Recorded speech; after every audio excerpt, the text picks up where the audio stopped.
आप सुन रहे हैं आध्यात्मिक वार्ता आरजे कमल के साथ रेडियो उड़ान पर। श्रवण के अनंत आनंद की अनुभूति हेतु सुनते रहिए रेडियो उड़ान। एक उड़ान जीवन की।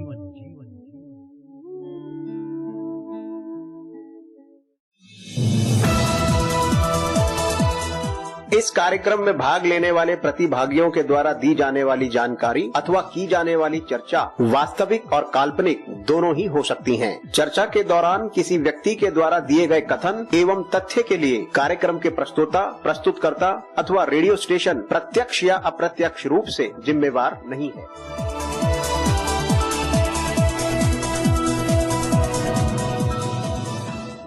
आध्यात्मिक वार्ता वेदों का दिव्य ज्ञान स्वस्थ मन ही मानुष के बंधन और मोक्ष का कारण है। रेडियो उड़ान के समस्त श्रोताओं का हृदय से नमन, वंदन, अभिनंदन। स्थिर चित्त, शुद्ध स्वरूप, सम्मानित भारत और विश्ववासियों, हार्दिक प्रेम।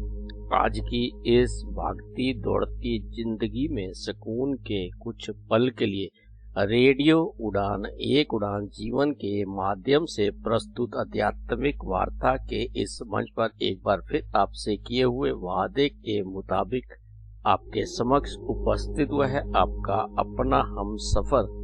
स्वीकार कीजिए आपके अपने हम सफर कमल का अभिनंदन। आध्यात्मिक वार्ता की इस श्रृंखला में विगत दिवस हम सबने मिलकर इस मंच से हमारे साथ जुड़े हुए हमारे साथी के श्री मुख से माया क्या है इस पर अपने साथी के विचारों का श्रवण किया। इसके साथ साथ वर्तमान में चल रही चर्चा राम कथा में श्रुति कीर्ति चरित्र, जो कि श्रुति कीर्ति शतक खंड काव्य से लिया गया, इस पर अपने साथी के विचारों का भी श्रवण किया। ये चर्चा आगे भी इसी प्रकार जारी रहेगी। साथियों, मित्रों, आध्यात्मिक वार्ता के इस मंच पर आज आध्यात्मिक वार्ता के इस मंच से आध्यात्मिक वार्ता की इस श्रृंखला में हमारे साथ जुड़े हुए हमारे साथी इस मंच से मन ही मानुष के बंधन और मोक्ष का कारण है, इस पर अपने भाव और विचारों को साझा करेंगे। इसके साथ साथ इस मन से हमारे साथी वेदों के दिव्य ज्ञान विषय स्वस्थ भी अपने भाव और विचारों को साझा करेंगे। आज की इस यात्रा को विधिवत रूप से आरंभ करने से पहले आइए अब हम सब मिलकर माता पिता सतगुरु, उस परमात्मा, उस ईश्वर, उस शक्ति गुरु आराध्य के चरणों में समर्पित श्रद्धा सुमन शांत मन स्थिर चित्त आनंद में प्रफुल्लित वातावरण हर्षो उल्लास के साथ अपने आराध्य का मन मंदिर में सिमरन करते हुए इस भजन का श्रवण करते हैं और उसका आनंद लेते हैं।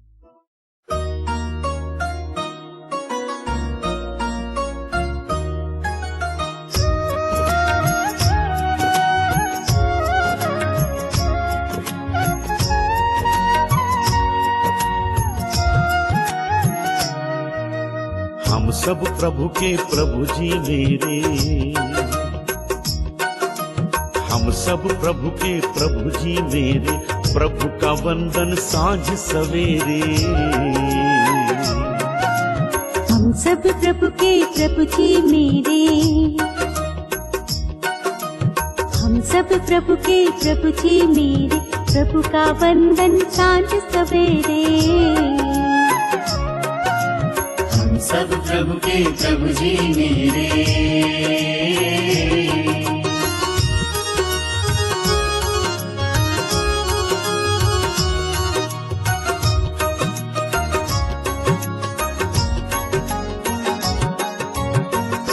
राम प्रभु है राम का वंदन, कृष्ण प्रभु है कृष्ण का वंदन। राम प्रभु है राम का वंदन, कृष्ण प्रभु है कृष्ण का वंदन। बंधन प्रभु का बंधन तोड़े, बंधन प्रभु का बंधन तोड़े, प्रभु की माया मन को घेरे। हम सब प्रभु के प्रभु जी मेरे।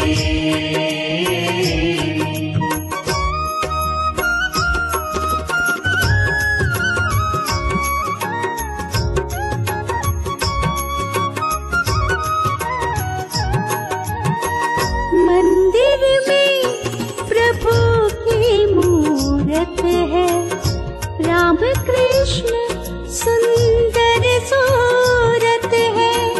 मंदिर में प्रभु की मूरत है, राम कृष्ण सुंदर सूरत है, सुंदर सूरत है।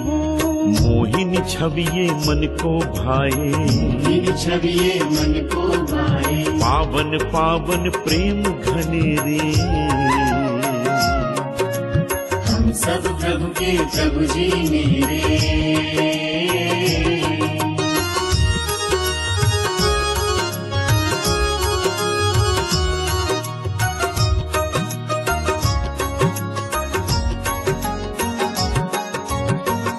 प्रातः सांझ की हवा सुहानी, महके प्रभु के नाम की वाणी।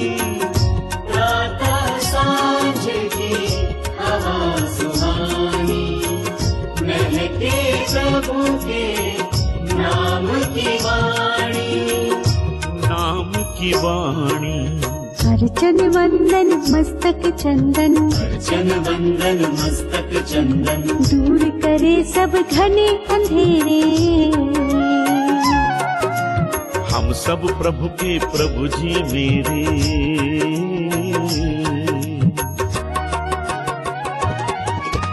हम सब प्रभु के प्रभु जी मेरे, हम सब प्रभु के प्रभु जी मेरे। प्रभु का वंदन सांझ सवेरे,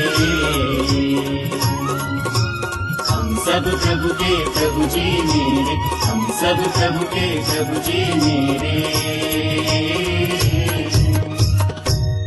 आध्यात्मिक वार्ता के इस मंच से आप सभी का हृदय से नमन, वंदन, अभिनंदन। अब आप सबकी गरिमा में उपस्थिति को नमन करते हुए इस मंच पर मैं आमंत्रित करना चाहूंगा अपने साथी संसारी लाल शर्मा जी को, जो कि दिल्ली भारत से हमारे साथ जुड़े हुए कि वह वेदों के दिव्य ज्ञान पर अपनी चर्चा को आगे बढ़ाते हुए इस मंच से आज की इस आध्यात्मिक यात्रा में वेदों के दिव्य ज्ञान ऋचाएं स्वस्थ पर अपने भाव और विचारों को इस मंच से साझा करें। आइए अब हम सब मिलकर श्रवण करते हैं अपने साथी के विचारों को। वेदों के दिव्य ज्ञान ऋचाएं स्वस्थ पर उनके भाव और उनके विचारों को इस मंच पर संसारी लाल शर्मा जी का हार्दिक अभिनंदन। मित्रों नमस्कार। वेदों का दिव्य ज्ञान आज की हमारी पहली ऋचा है। ऋजिते परि वृक्कंधि निश्चेमा भूतु भवतु नमस्तु सोमो अधिब्रवीतु नो दिशि शर्म यक्षतु। यजुर्वेद से लिया गया है ये, जिसका भावार्थ है जिस प्रकार मनुष्य पृथ्वी पर अपना घर बनाकर निवास करता है, उसी प्रकार शरीर भी जीवात्मा का घर है। अतः इसे ब्रह्मचर्य, सात्विक अन्न, पुष्प और संयम द्वारा पथ्य और संयम द्वारा सदैव स्वस्थ व निरोग रखें। संदेश मानव शरीर का महत्व इसी बात से समझा जा सकता है कि भगवान को भी संसार का उद्धार करने के लिए इसी शरीर में अवतार लेने पड़ता है। वैसे भी समस्त जीव जंतुओं में मनुष्य की शरीर रचना सर्वश्रेष्ठ है। परमात्मा ने जो इतना सर्वगुण संपन्न शरीर मनुष्य को दिया है, उसका भी विशेष प्रयोजन है। ईश्वर ने सृष्टि की शांति, सुव्यवस्था, समृद्धि, सुंदरता और प्रगति के लिए मनुष्य को अपने सहायक एवं सहचर के रूप में रचा है। अपनी सारी विभूतियां और विशेषताएं इसमें भर दी हैं, जिससे वह इन पुण्य प्रयोजनों का ठीक तरह से निर्वाह कर सकने में पूरी तरह समर्थ रहे। यही नहीं, परमात्मा स्वयं प्रत्येक मनुष्य के शरीर में जीवात्मा के रूप में विराजमान रहता है और उसका मार्गदर्शन करता रहता है। यह बात अलग है कि मनुष्य इतना मूर्ख है, अपनी आत्मा की उपेक्षा, अवहेलना और अवज्ञा करके स्वयं अपने पर कुल्हाड़ी मारता है। इस शरीर को, आत्मा के निवास स्थान को स्वच्छ, पवित्र और निरोग रखने का दायित्व मनुष्य का है। इससे उसका लाभ भी है और प्रभु कृपा की सरलता से भी प्राप्त होती है। अच्छा स्वास्थ्य अनमोल संपत्ति है। इसे कपोलों पर गुलाबी छटा, मुखमंडल पर आभा और तेज आंखों में ज्योति तथा इंद्रियों मन और आत्मा में प्रसन्नता रहती है। यदि शरीर स्वस्थ नहीं तो धन, धान्य, ऐश्वर्य, विद्या, बुद्धि, भोजन आदि किसी काम के नहीं है। एक व्यक्ति धन धान्य से पूर्ण है, महान विद्वान है, उसका यश तथा कीर्ति भी चारों ओर फैल रही है, परंतु यदि उसका स्वास्थ्य ठीक नहीं है तो उसका जीवन भार स्वरूप है। लौकिक उन्नति के लिए तो स्वास्थ्य की आवश्यकता होती ही है, पारलौकिक उन्नति के लिए भी इसका महत्व कम नहीं है। रोगी व्यक्ति ईश्वर चिंतन भी नहीं कर सकता। स्वास्थ्य के बिना दोनों लोग बिगड़ जाते हैं। यहाँ तो जीवन कष्ट में कटता ही है। उत्तम कर्म न करने से अगला जन्म भी बिगड़ जाता है। मनुष्य ना घर का रहता है ना घाट का। उसे चाहिए कि वह खूब उन्नति करे, धन कमाए, पदार्थों का संग्रह कराए, स्वास्थ्य को हाथ से ना जाने दे। ऐसे धन से क्या लाभ यदि हम अपना भोजन भी नहीं पचा सकते। जीना है तो स्वस्थ रहकर जिए, अन्यथा जीने का कोई लाभ नहीं। स्वस्थ रहने के लिए ब्रह्मचर्य का पालन करना और शुद्ध व सात्विक आहार लेना चाहिए। अंडे, मांस, मछली, बीड़ी, शराब आदि नशीली व हानिकारक वस्तुओं का सेवन तो कभी भी नहीं करना चाहिए। इन वस्तुओं के सेवन से मनुष्य जंगली और अशिष्ट बनता है। व्यायाम तो दैनिक दिनचर्या का अंग होना चाहिए। मन और विचारों को भी सदैव शुद्ध और पवित्र रखना चाहिए तथा सदाचार के पालन दृढ़ता पूर्वक करना चाहिए। स्वस्थ हृष्ट-पुष्ट व्यक्ति आकर्षण का केंद्र बन जाता है और उसकी आत्मा का प्रकाश चारों ओर फैल कर उसके यश व कीर्ति को बढ़ाता है। नेक्स्ट, अयम लोका प्रियतमो देवानां पराजिता यस्मै त्वमिहि मृत्युवे दिष्ट पुरुष जिगीषिषे सा त्वानु यामासी माँ पुरा ऋतो मृथा। भावार्थ, मानव देह अन्य प्राणियों की अपेक्षा अधिक महत्वपूर्ण है। बंधन मुक्त की संपूर्ण शक्तियां और साधन इसमें विद्यमान है। इसलिए मनुष्य को ऐसा आहार विहार, विचार और व्यवहार बनाना चाहिए जिसमें पूर्ण आयुष का उपभोग कर सके। संदेश, 84 लाख योनियों में भटकने के बाद भी जब इस मानव शरीर को प्राप्त करती है तो उसके लिए उन्नति के सारे मार्ग स्वतः ही खुल जाते हैं। जिस शरीर में जो शक्तियां और साधन हैं उनका समुचित उपयोग करके भवसागर से मुक्त होने में देर नहीं। परमात्मा ने मनुष्य को जो 100 वर्ष का जीवन काल दिया है उसका पूर्ण उपभोग करते हुए लोकहित के कार्यों को संपन्न कर सकने की सामर्थ्य उसे ब्रह्मचर्य से ही प्राप्त हो सकती है। ब्रह्मचर्य का प्रायः संकुचित अर्थ वीर्य, रक्षा और काम वासना पर नियंत्रण समझा जाता है, पर यह तो उसका केवल एक पक्ष मात्र ही है। ब्रह्मचर्य का अर्थ है ब्रह्मा की महानता को, चर्य का अर्थ है विचरना, महानता में विचरना, महान होना, महानता का आचरण करना ब्रह्मचर्य का व्यापक अर्थ है। महानता लिए यह आवश्यक है कि हम ईश्वर के दिव्य भवनों का, दिव्य गुणों का चिंतन करें और उन्हें धारण करने का प्रयास करते रहें। वेदों तथा अन्य सद्ग्रंथों का अध्ययन करते हुए सत्य ज्ञान को प्राप्त करें।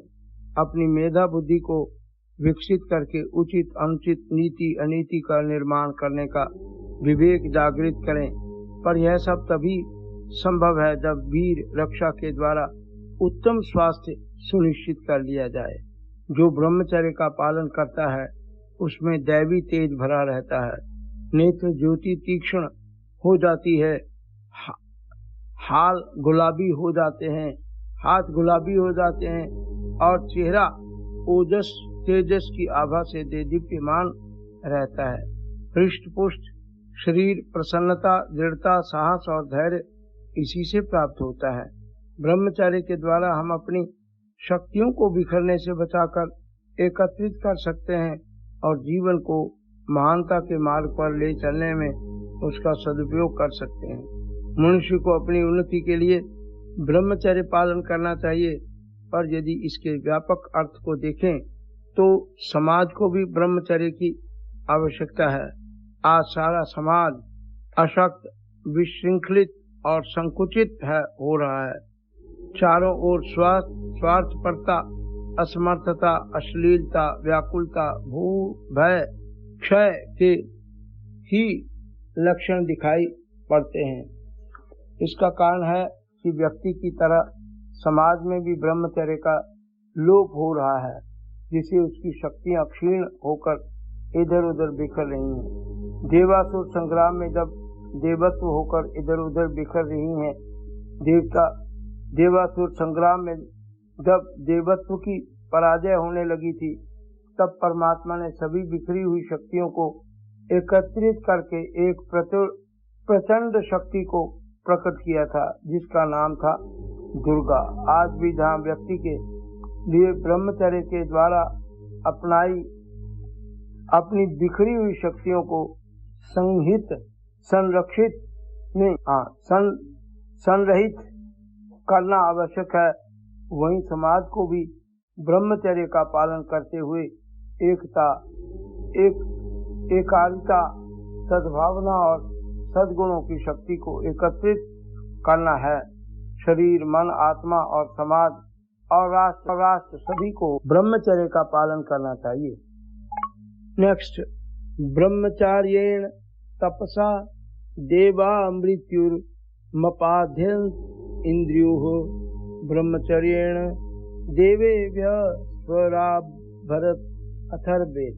भावार्थ इस प्रकार, जिस प्रकार सूर्य भगवान अपने प्रकाश से अंधकार दूर करके उत्तम पदार्थ प्रकट करते हैं, उसी प्रकार मनुष्य को चाहिए कि वह ब्रह्मचर्य के द्वारा रोग, आलस्य, निर्धनता आदि को हटाकर मोक्ष सुख प्राप्त करे। संदेश, तमसो मां ज्योतिर्गमय। संसार में चारों ओर फैले अज्ञान के अंधकार को दूर करके दिव्य प्रकाश फैलाना ही मानव जीवन की सार्थकता है। इसका मुख्य आधार है ब्रह्मचर्य। इसी से सतोगुणी रितम भरा बुद्धि का विकास होता है, जो तत्व और अतत्व को, सत्य और असत्य का, श्रेय और अश्रेय का निर्णय करने की क्षमता प्रदान करती है। इसी के दिव्य प्रकाश में यह विचार करना सरल हो जाता है कि क्या करना चाहिए और क्या नहीं। यह विवेक बुद्धि हमारे आहार विहार को सात्विक रखती है। संयम, सादगी, श्रमशीलता की प्राकृतिक दिनचर्या से बल वीर बढ़ता, शरीर सक्रिय रहता है और दीर्घायु को प्राप्त होता है। जो ब्रह्मचर्य का पालन करता है उसके मन में अपरिग्रह, परमार्थ, सेवा, त्याग, सहिष्णुता, दया, सहानुभूति, मैत्री, करुणा, नम्रता, धर्म, श्रद्धा, ईश्वर परायणता आदि की भावना जागृत होती है। ब्रह्मचर्य शारीरिक शक्ति, मानसिक तेज और आत्मिक बल की अभिवृद्धि करता है और मृत्यु को भी परास्त कर देता है। भोग विलास की दलदल में फंसा हुआ मनुष्य किसी संयमी ब्रह्मचारी के दिव्य सुख की कल्पना भी नहीं कर सकता है। माया मोह के जंजाल में फंसा हुआ मनुष्य क्या जाने कि जो मजा फकीरी में है वह अमीरी में कहाँ है। ब्रह्मचर्य कहते हैं इंद्रिय संयम को। इसकी सर्वोत्तम साधना तो गृहस्थ आश्रम में ही होती है। राम, कृष्ण, शंकर, पार्वती, सीता सभी गृहस्थ थे और ब्रह्मचर्य के उच्चतम दर्शन आदर्श के प्रतीक थे। पारिवारिक दायित्वों की निर्वाह करते हुए संयम और सद्गति की अनुपम दिनचर्या का उदाहरण हमें उनके जीवन में मिलता है। यह ब्रह्मचर्य की शक्ति का ही कमाल था कि राज्याभिषेक और वनवास दोनों को ही राम ने संभाव से स्वीकार किया। न राज्य पाने को कोई उल्लास और न ही वन जाने का कोई दुख। सीता ने भी उसी मर्यादा को निभाया। कृष्ण का तो सारा जीवन ही ब्रह्मचर्य का एक प्रयोग मात्र ही था। चाहे ग्वाल बालों का साथ हो या गोपियों के संग रास लीला, राजनीति के दाम पेच हो या युद्ध का मैदान, हर जगह उनका संयम देखते ही बनता है। मन का, वाणी का और कर्म का ऐसा सुंदर नियंत्रण क्या ब्रह्मचार्य में के बिना संभव नहीं है। ब्रह्मचार्य विश्व की महान शक्ति है। विश्व रहस्य जानने के लिए ब्रह्मचर्य का पालन आवश्यक है। भोग से रोग पैदा होते हैं और परमात्मा में ध्यान नहीं लगता। ब्रह्मचर्य से ज्ञान प्राप्ति की अभिलाषा पैदा होती है और आध्यात्मिक विकास होता है। ब्रह्मचर्य से मनुष्य का आत्मिक बल तो बढ़ता ही है, साहस, सहनशीलता, निर्भयता और निरोगता में भी वृद्धि होती है। वह शांत, एकाग्र और कर्तव्यनिष्ठ बनता है। आलस, प्रमाद और निर्धनता उसके पास फटक ही नहीं सकती।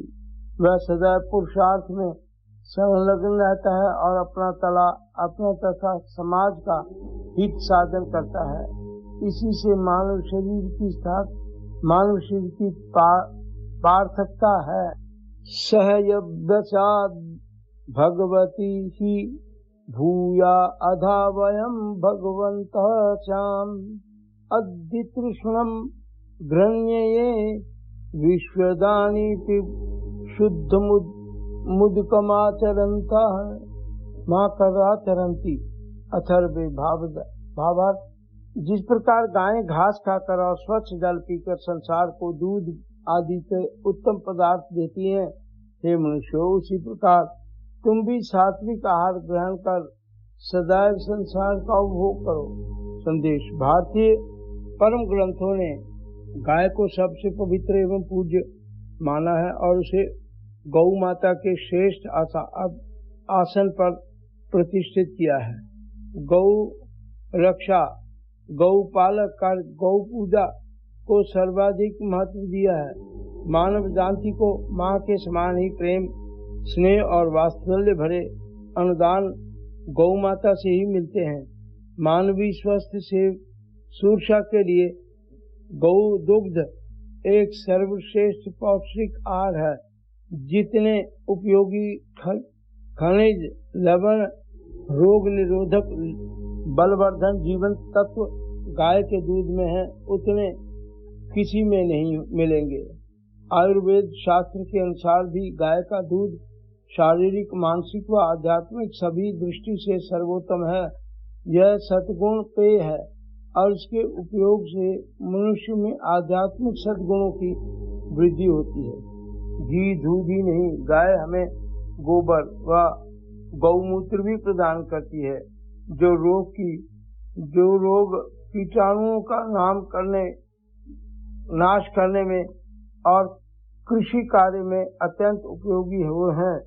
मेरे ने मरने के बाद भी उसकी खाल मनुष्य के काम आती है। इस प्रकार गाय का सारा जीवन मानव जीवन के उत्थान के पारमार्थिक कार्यों में ही बीता है। सादा जीवन उच्च विचार का सर्वश्रेष्ठ आचरण गाय के जीवन में देखा जा सकता है। अपनी आवश्यकताएं कम से कम हो, संसार का बला अधिक से अधिक मनुष्य भी यदि इस आदर्श को अपने आचरण में धारण करे तो यह धरती स्वर्ग बन जाए। भोजन की सादगी और सात्विकता का इसमें सबसे अधिक महत्व है। क्या खाएं, कितना खाएं, कब खाएं, क्यों खाएं और कैसे खाएं, ये कुछ मूल प्रश्न हैं जिन पर हमें सदैव ध्यान रखना चाहिए। भोजन करना मनुष्य का परम पुनीत दायित्व है। ईश्वर द्वारा प्रदत्त इस शरीर को परिपुष्ट रखने यह यज्ञीय प्रक्रिया है और भोजन करना एक पवित्र यज्ञ कर्म है। यज्ञ कुंड में आहुति देते समय जिस श्रेष्ठता, पवित्रता और प्रसन्नता का भाव हमारे मन में रहता है, उसी भाव से भोजन के ग्रास को मुंह में डालना चाहिए। ऐसी भाव से भोजन ग्रास मुंह में डालना चाहिए। ऐसी मानसिकता से खाया पिया शरीर में लगता है और पवित्र आध्यात्मिक गुणों की वृद्धि करता है। रूखा सूखा भोजन जब प्रेम व संतोष के साथ ग्रहण किया जाता है और वह अमृत के समान मधुर हो जाता है। शुद्ध, सात्विक, सादा और ताजा भोजन हमारे शरीर, मन, बुद्धि और आत्मा के लिए हितकर होता है। जीने के लिए खाओ, खाने के लिए मत जियो, स्वाद के लिए मत खाओ, यही बुद्धिमानी की बात है। इस प्रकार के सात्विक आहार से ब्रह्मचर्य पालन का संकल्प सरलता से साधा जा सकता है। मनुष्य के रोम रोम में उत्साह एवं उल्लास की लहरें उठती रहती हैं तथा परोपकार के कार्यों में तन मन धन अर्पण करने का साहस जागता है। सात्विक आहार ही श्रेष्ठ जीवन का आधार है। तो आज इतना ही। थैंक यू, नमस्कार। S L Sharma. आध्यात्मिक वार्ता के इस मंच पर आप सभी का अभिनंदन। साथियों, मित्रों, अभी हम इस मंच से अपने विद्वान साथी के श्री मुख से वेदों के दिव्य ज्ञान ऋचाएं स्वस्थ पर अपने साथी के विचारों का श्रवण कर रहे थे। ये चर्चा आगे भी इसी प्रकार जारी रहेगी। अब इस मंच से समय है एक छोटे से विराम का। मिलते हैं इस अल्प विराम के बाद। तब तक आप और हम सब मिलकर श्रवण करते हैं इस भजन का और उसका आनंद लेते हैं।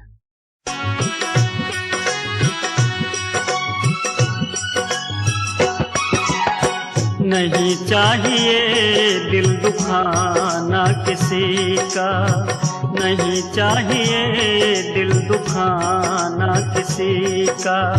सदा ना रहा है, सदा ना रहेगा जमाना किसी का।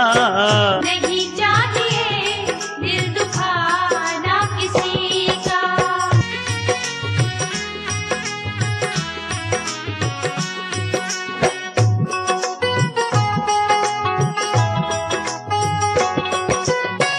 आएगा बुलावा तो जाना पड़ेगा, सर तुझको आखिर झुकाना पड़ेगा।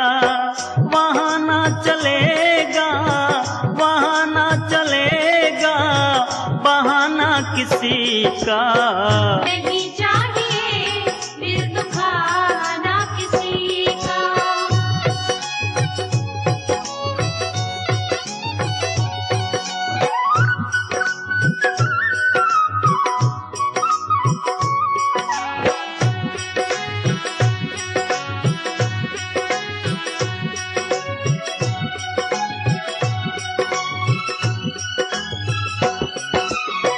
शोहरत तुम्हारी बह जाएगी, ये दौलत यहीं पर रह जाएगी।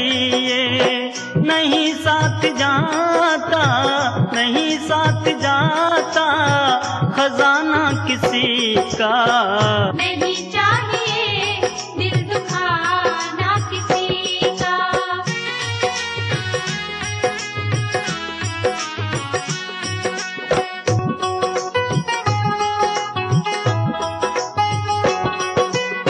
पहले तो तुम्हें अपने आप को संभालो, हक नहीं तुमको बुराई औरों में निकालो।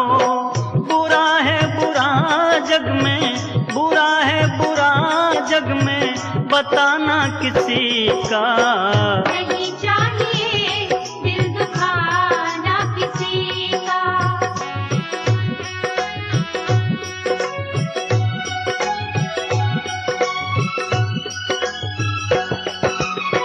दुनिया का गुलशन सजा ही रहेगा, ये तो जहां में लगा ही रहेगा। आना किसी का जग में, आना किसी का जग में, जाना किसी का। नहीं चाहिए दिल दुखाना किसी का। सदा ना रहा है, सदा ना रहेगा जमाना किसी का। नहीं चाहिए दिल दुखाना किसी का। नहीं चाहिए दिल दुखाना किसी का।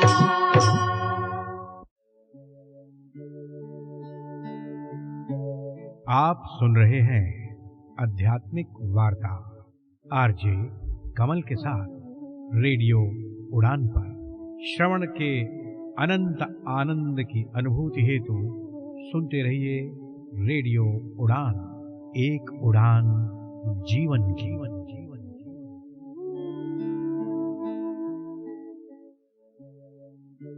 अरे तुम इतनी तेजी से बिना देखे कैसे टाइप कर लेती हो? कोई साथ बैठा है क्या? नहीं यार, अब मुझे किसी की जरूरत नहीं। मेरे पास है स्वलेखन टाइपिंग ट्यूटर। स्वलेखन, स्वलेखन। आज खुद को आजमाओ, निर्भरता की जंजीर तोड़ो। सीखो टाइपिंग स्वलेखन से, अपने हक की जंग लड़ो। मराठी, हिंदी, इंग्लिश सब एक ऐप में फ्री। 78 मजेदार लेसन्स से सीखना हुआ इजी। स्वलेखन से आपके विचार अब बने पहचान। स्वलेखन से लिखो खुद और छू लो आसमान। स्वलेखन। निवांत अंधमुक्त विकासालय लेकर आए हैं स्वलेखन टाइपिंग ट्यूटर, एक अनोखा सेल्फ लर्निंग अनुभव जो रिकॉर्डेड वॉइस के साथ आपको खुद सिखाएगा टाइपिंग की कला। स्वलेखन। मोबाइल के लिए प्ले स्टोर से और विंडोज पीसी या लैपटॉप के लिए SWALEKHAN यानी कि swalekan.org से ऐप डाउनलोड करें या फिर कॉल करें 9923772375 पर। स्वलेखन। यार एग्जाम पास आ रहे हैं, पुराने पेपर देखे? देखे तो, लेकिन कुछ समझ नहीं आया, सब धुंधले हैं। मेरी स्क्रीन रीडर भी नहीं पढ़ पा रही। अरे तूने स्मार्ट ऑन का डॉक्यूमेंट वाला फीचर ट्राई नहीं किया? नहीं, वो क्या है?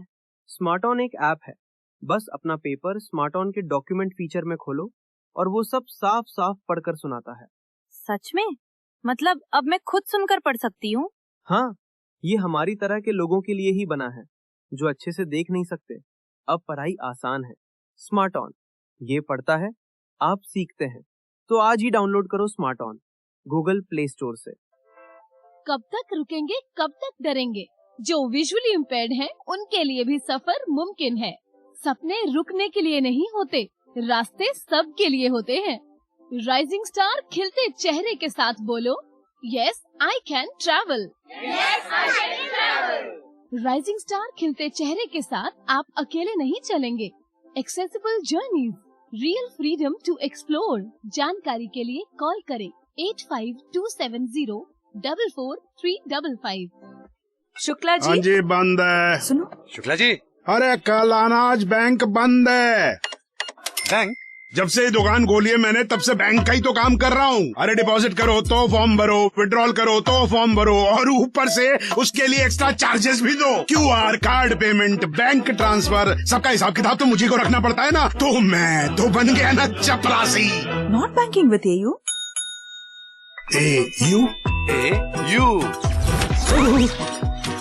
AU करंट अकाउंट के साथ मिलता है free UPI QR overdraft facility और एक ही ऐप से बैंक के सारे काम। मतलब फटाक से AU। हाँ जी शुक्ला जी, सोच बदलो और बैंक भी।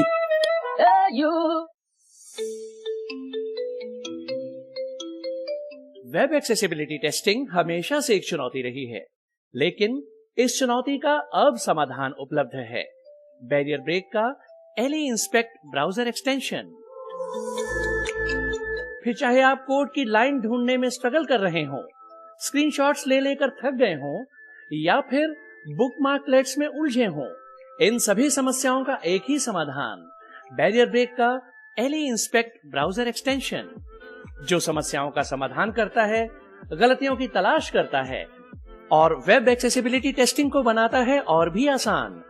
इस एक्सटेंशन को इस्तेमाल करने के लिए आज ही लॉगिन करें www.barrierbreak.com/LEinspect, www.barrierbreak.com/A11YINSPECT। ये एक्सटेंशन क्रोम और एज जैसे मेजर ब्राउजर्स के लिए उपलब्ध है। बैरियर ब्रेक का LE inspect browser extension, web accessibility testing का उत्कृष्ट समाधान।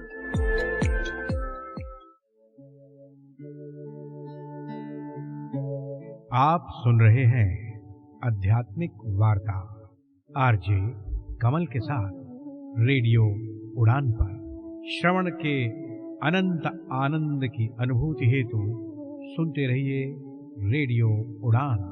एक उड़ान जीवन जीवन जीवन। आध्यात्मिक वार्ता के इस मंच से अल्प विराम के बाद आप सभी का हृदय से नमन, वंदन, अभिनंदन। अब आप सबकी गरिमा में उपस्थिति को नमन करते हुए इस मंच पर मैं आमंत्रित करना चाहूंगा अपने साथी सेवानिवृत्त महाप्रबंधक प्रशासन जय बबीता बोर्ड उत्तर प्रदेश से कृष्णकांत तिवारी जी को, जो कि आज इस मंच से आध्यात्मिक वार्ता की श्रृंखला में मन ही मानुष के बंधन और मोक्ष का कारण, इस पर अपने भाव और विचारों को साझा करेंगे। आइए अब हम सब मिलकर श्रवण करते हैं अपने साथी के विचारों को।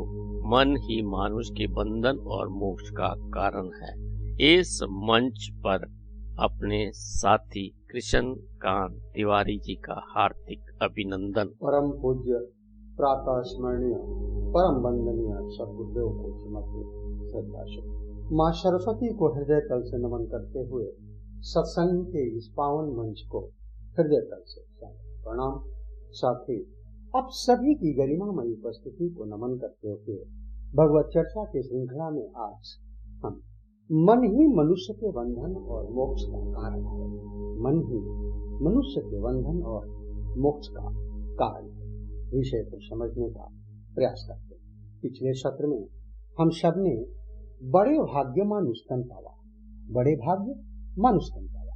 कई जन्मों के भ्रमण के पश्चात जब हमारे पुण्य फल फलीभूत होते हैं, पुण्य फल फलीभूत होने लगते हैं व होते हैं, तब हमें मनुष्य का शरीर मिल पाता है, मनुष्य का शरीर हम धारण कर पाते हैं। तो विषय को जानने समझने का प्रयास किया था। उसी क्रम को आगे बढ़ाते हुए कि जाने कितने जन्मों की यात्रा के पश्चात ये मनुष्य शरीर मिला है, तो इस मनुष्य जीवन को सार्थक कैसे बनाएं, इस पर चर्चा करें। आइए हम सब इसे अध्यात्म की दृष्टि से समझने का प्रयास करें। यह बड़ी अद्भुत बात है कि समुद्र का जल जैसा निर्मल दिखाई देता है, समुज्वल दिखाई देता है, स्वाद में वैसा नहीं। समुद्र का जल जैसा दिखता है, स्वाद में वैसा नहीं। इसलिए भव, संसार का नाम है भव। और भव से कौन बचावे? भव से बचाता है भाव, भव से बचाता है भाव। भाव सहित जो यही कथा करहु श्रवण पुटपान, भाव सहित सो यही कथा करहु श्रवण पुटपान। भाव के साथ इस कथा का श्रवण करना चाहिए, पान करना चाहिए। यो रे राम रस। तो पानी है राजस मानस को, पर से ही अपाहन होता है पानी। पानी कृपा कविता बदरा बरसे सर से अखियान में पानी। पानी डुबावत भाव में है भव, पानी के पार पठावत पानी। भाव में डुबाकर भाव से पार कर देता है। तो पानी के तेज गुमानी न को, पल में यह पानी उतारत पानी। भाव में डुबाकर भाव से पार कर देना, यही श्री राम कथा का मधुर फल है। इसलिए कहा गया भव सागर चह पार जो पावा, भव सागर चह पार जो पावा। राम कथा ता कह दृढ़ नावा, राम कथा ता कह दृढ़ नावा। ये साधना की सीढ़ी है। इसमें दो पाए लगे, नाम रूप। मानो भगवान कहते हैं कि तुम नाम रूप को छोड़ो मुझे प्राप्त कर लोगे, तुम नाम रूप को छोड़ो फिर देखो कौन कहाँ है। क्योंकि जो नाम रूप में जकड़े हैं वे माया ये सब पकड़े हैं। सब भेद दृष्टि का झगड़ा है। और भेद दृष्टि हट जाए तो हे मित्र दूर क्यों होते हो, तुम और नहीं मैं और नहीं। सब भेद दृष्टि का झगड़ा है। जो नाम रूप में फंसे हुए हैं वे माया के पकड़े हुए हैं, तुम और नहीं मैं और नहीं। और यह बात को परम भक्त हनुमान जी ने भी कही। अध्यात्म रामायण में ऐसा वर्णन आता है कि श्री जानकी माता ने प्रभु श्री राम के स्वरूप का ज्ञान श्री हनुमान जी को दिया। तब प्रभु ने पूछा, हनुमान समझ लिया मेरे बारे में? हनुमान जी ने कहा हाँ प्रभु। प्रभु ने कहा तो क्या समझे हमारे बारे में? हनुमान जी ने कहा प्रभु देह दृष्टि से मैं आपका दास हूँ, जीव दृष्टि से आपका अंश हूँ और स्वरूप से तो जो है ही नहीं, एक ही, तुम और नहीं मैं और नहीं। और ये अनुभूति होगी कब? जब देहाध्यास मिट जाए, हमारी वृत्ति इस अहम के अहंकार से मुक्त होकर ब्रह्माकार हो जाए। इसी शायर ने कहा है, निजानंद मस्ती में मैं झूमता हूँ, कहाँ कौन कैसे न मैं पूछता हूँ। खिले हैं जवाने में गुल रंग बिरंगे, मिशाले भंवर हो के मैं गूंजता हूँ। जिसको श्री राम तीर्थ जी कहते हैं कि मेरा राम मुझ में, मैं राम में हूँ, मैं तेरा तू मेरा राम। इस देह भाव से ऊपर उठकर स्वरूप में स्थित। स्वामी राम तीर्थ समुद्र में पानी के जहाज से यात्रा कर रहे थे। तूफान आ गया, डर लगा मन को। तुरंत बोले, कांपता है दिल तेरा अंदेश ऐ तूफान से क्यों, कांपता है दिल तेरा अंदेश ऐ तूफान से क्यों। ना खुदा तू लहर तू किस्ती तू शाहे, खंजर की क्या मजाल की एक जख्म कर सके। तेरा ही है ख्याल घायल हुआ है तू, तेरा ही है ख्याल घायल हुआ है। तो लोग चढ़ते, नाम रूप से ऊपर उठते, परमात्मा से मिलकर एक होते। पर एक भक्त ने कहा कि प्रभु क्या इस सीढ़ी का उपयोग ऊपर उठने के लिए ही है, नीचे उतरने के लिए नहीं है? भगवान ने कहा कि नहीं, नीचे उतरने के लिए भी है। तो भक्त ने हाथ जोड़कर कहा कि प्रभु जब सीढ़ी का दोनों उपयोग होता है, सीढ़ी से ऊपर भी उठा जाता है और ऊपर वाले चाहे तो सीढ़ी से नीचे भी आया जा सकता है, तो भगवान बोले क्या चाहते हो? भक्त ने कहा अगर हम नाम रूप से ऊपर नहीं उठ पा रहे तब प्रभु आप ही नाम रूप लेकर नीचे आ जाइए। भगवान ने कहा तो हम आते हैं। और फिर भगवान नाम रूप लेकर प्रकट हुए, अवतार किया, निज इच्छा प्रभु अवश्य करेंगे। भगवान भक्त के लिए सुंदर नाम रूप लेकर प्रकट होते हैं। तो जीव जिस नाम रूप से ऊपर उठकर परमात्मा की प्राप्ति करता था, करुणा के कारण उन्हीं भगवान ने उसी नाम रूप का आश्रय लेकर संसार में अवतार लेना आरंभ किया। भगवान संसार बन गए। अब कितना बढ़िया संकेत है कि संसार के रूप में भगवान हमारे जीवन में आ जाएं तो संसार से जो आसक्ति है वही भगवान से जुड़ने का भक्ति बन जाती है। संसार से हम जुड़ते हैं आसक्ति के कारण और भगवान से हम जुड़ते हैं भक्ति के कारण। भगवान के चरणों से गंगा जी का जन्म हुआ। जिन चरणन ते निकसी सुरशरी, जिन चरणन से निकसी सुरशरी, शंकर जटा समाई, जटा शंकरी नाम परो है, जटा शंकरी नाम परो है, त्रिभुवन तारन आई, भज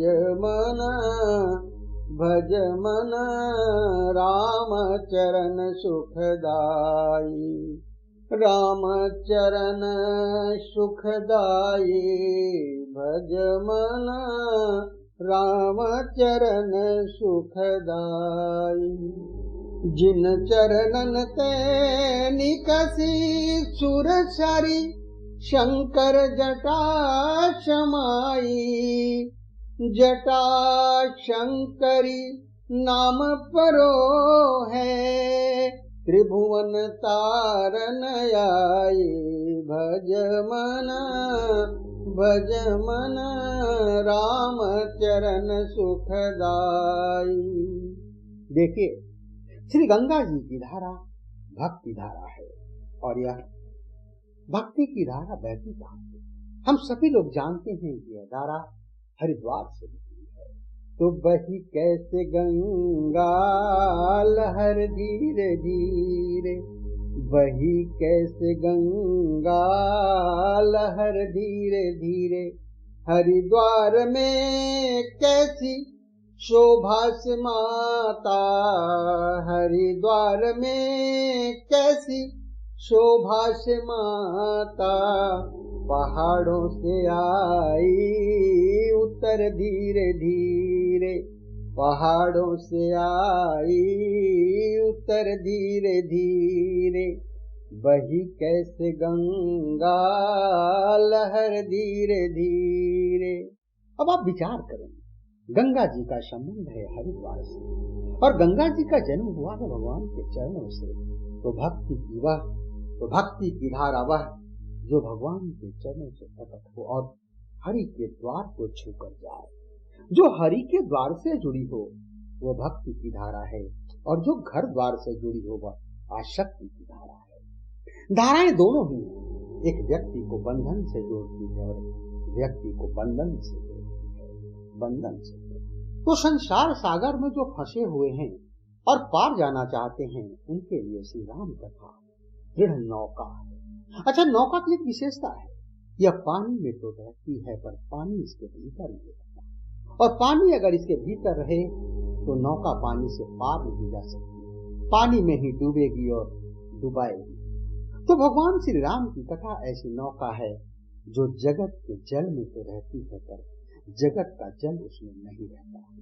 इसीलिए भव सागर जहाँ पार जो पावा, राम कथा ता कहाँ दृढ़ नाया। बहुत सुंदर मधुर प्रस्तुति है संत शेखर कलि पावनावतार गोस्वामी श्री तुलसीदास जी महाराज की। वे श्री रामचरितमानस की रचना करते समय वंदना से आरंभ करते हुए कहते हैं, वर्णानाम अर्थ संघानाम रसानाम छंदसामपि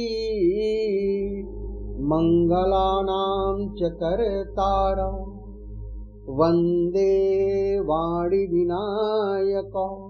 वंदना की गई वर्णानाम अर्थ संज्ञानाम रसानाम छंदसामपि, अक्षरों के समूह को, अर्थ के समूह को, छंद के समूह को जो रसमय करते।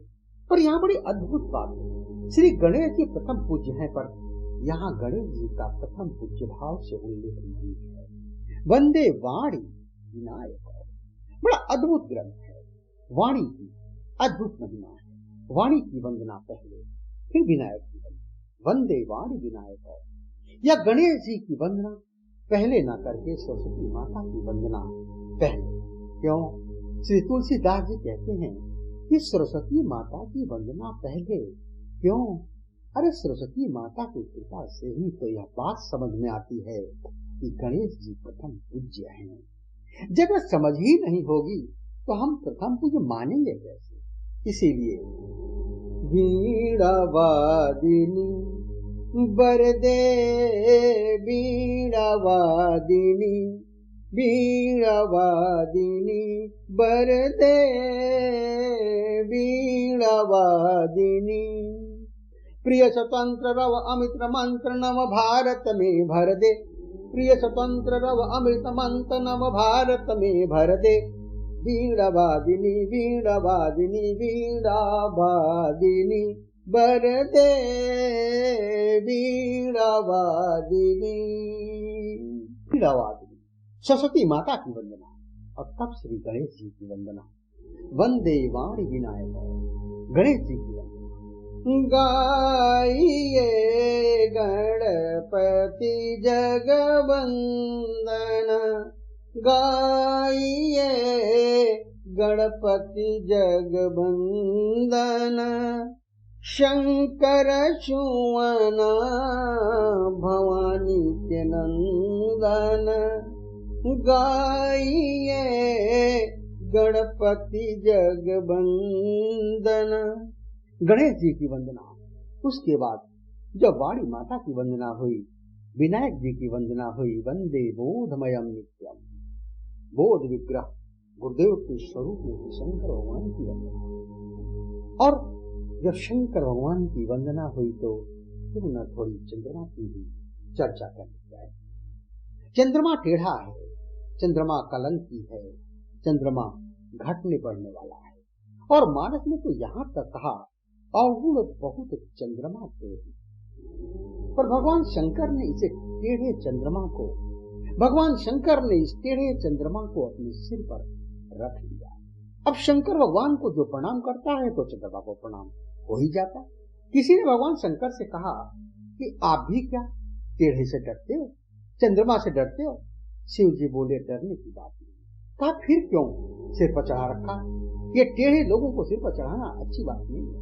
शिव जी ने कहा कि चंद्रमा चाहे टेढ़ा रहे, कलंकी रहे, घटने बढ़ने वाला रहे, लेकिन एक गुण है इसमें, भगवान के नाम से जुड़ा है।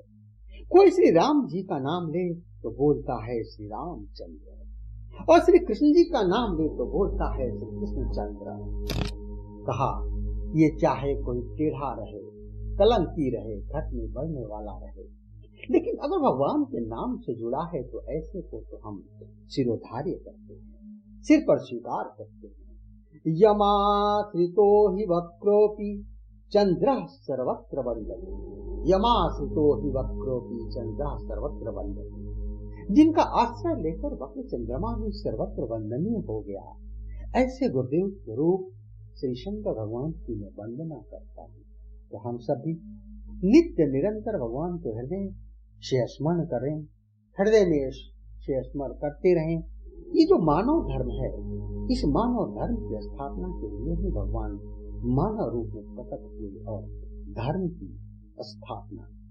जब जब होई धर्म की हानि, बाढ़हि असुर अधम अभिमानी, तब तब धरि प्रभु विविध शरीरा, तब तब धरि प्रभु विविध शरीरा, हरहि दया निधि सज्जन पीरा, हरहि दया निधि सज्जन पीरा।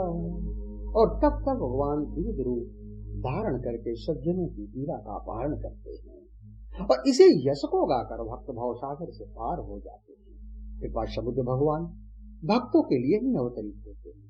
प्रभु की इस पावन लीलाओं का गायन श्रवण भी मन को भाव विभोर कर देता है। तो हम लोग इसी भाव से भावित रहें, इसी भक्ति भावना के साथ कि हम सबका तन मन सत्संगी बना रहे, श्री सीताराम जी सदैव हमारे हृदय में विराजमान रहे। इसी मंगल कामना के साथ भाव पुष्पांजलि भगवत चरण में अर्पित करते हुए चर्चा को विराम। हरिओम हरिओम आध्यात्मिक वार्ता के इस मंच पर आप सभी का हार्दिक अभिनंदन। साथियों, मित्रों, आध्यात्मिक वार्ता के इस मंच पर अभी हम सब मिलकर अपने साथी के श्रीमुख से मन ही मानुष के बंधन और मोक्ष का कारण है, इस पर अपने साथी के विचारों का श्रवण कर रहे थे। इसके साथ साथ आध्यात्मिक वार्ता की आज की इस यात्रा में अभी तक हम सब ने मिलकर वेदों के दिव्य ज्ञान, ऋचाएं, स्वस्थ पर भी अपने साथी के विचारों का श्रवण किया। अब इस मंच से समय है एक अल्प विराम का। मिलते हैं अल्प विराम के बाद। तब तक आप और हम श्रवण करते हैं इस भजन का और उसका आनंद लेते हैं। चले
आगे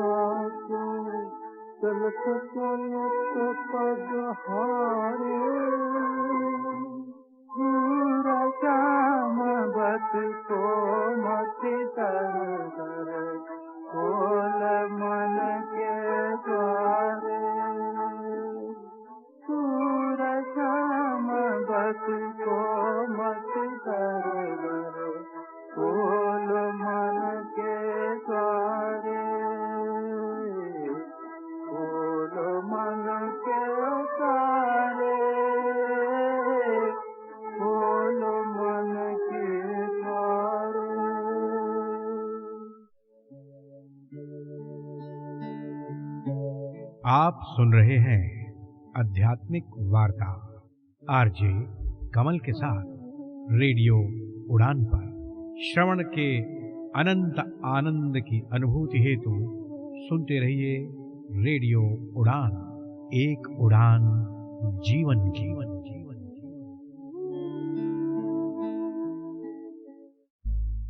अल्प विराम के बाद आध्यात्मिक वार्ता के इस मंच पर एक बार फिर से आप सभी सम्मानित भारत और विश्ववासियों का हार्दिक अभिनंदन। साथियों, मित्रों, समय की मर्यादा को देखते हुए आज का कार्यक्रम बस यहीं तक। आपको ये कार्यक्रम कैसा लगा, इस पर अपनी पसंद, अपनी प्रतिक्रिया आप हम सबके साथ साझा कर सकते हैं।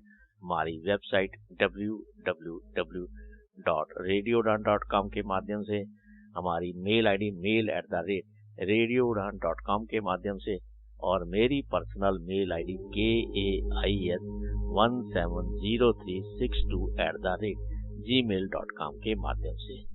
आप सबका कोटि कोटि शय धन्यवाद। इस कार्यक्रम का सहजता के साथ, धैर्य के साथ श्रवण करने के लिए। फिर मुलाकात होगी इस मंच पर बहुत जल्द, अगर जिनकी स्थितियां, परिस्थितियां और समय अनुकूल रहा। वाक्य पुष्पांजलि भगवत चरणों में अर्पित अपनी वाणी को विराम देता हूँ। हरि ओम, हरि ओम। अपना ख्याल रखें, खुश रहें, प्रसन्न रहें, मस्त रहें। आप सबका आभार, शुक्रिया, शुक्रिया और आनंद लेते रहे रेडियो उड़ान, एक उड़ान जीवन की माध्यम से प्रस्तुत मधुर संगीत का।